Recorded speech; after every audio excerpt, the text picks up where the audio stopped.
પ્રકાશ હટીલા.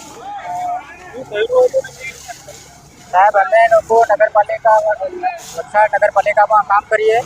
સવારમાં 6:30 પર અમે કામ પર જતા રહીએ. ડોર ટુ ડોરનું કામ કરીએ. અમે ઘરે ઘર કચરો લઈએ. તો અમારા નેશનલ હાઈવે પર ઝૂંપડા બનાવેલા હતા આપણે ડિમાન્ડને સામે તળાવ પર. તો આ આપણે અમારી પાસે કાકો દુકાનવાળો છે એ લોકોએ અમને ખબર કરી કે તમારા ઝૂંપડામાં આગ લાગેલી છે. તો અમે ત્યાંથી આવ્યા. ત્યાં સુધી અમારે ઝૂંપડા અલગીન પૂરા ખાક થઈ ગયેલા. ના તો અમારી પાસે કોઈ ખાવાનું બચ્યું, ના કપડાં પહેરવા ઓઢવાનું કંઈ નથી બચ્યું. એ અમારી પાસે જો કપડાં પહેરેલા છે એ જ ખરા, બીજું કંઈ નથી બચ્યું. પરિવારમાં કેટલા જણા છે અને કેટલાના ઝૂંપડા પડ્યા? સાહેબ અમારે 9 ઝૂંપડામાં આગ લાગેલી છે. 9 જણામાંથી કોઈ કંઈ નથી બચ્યું.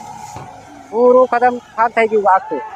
અમે આવ્યા ત્યાં ફાયર બ્રિગેડ આગ બુઝાવતા હતા તો બી કંઈ બચ્યું નથી, પૂરું થઈ ગયું. તો તમારી શું માંગ? સાહેબ માંગ શું છે અમારે? હવે મજૂર લોકો છે અમે ગરીબ માણસ, ત્યાં મજૂરી કરતા અમારે પાસે હવે કંઈ રહેવાનું બી ખાવાનું બધું કંઈ નથી બચ્યું. એ સરકારની કોઈ મદદ હોય સાહેબ તો કંઈ કરી શકે. એ માંગ છે સાહેબ અમારે.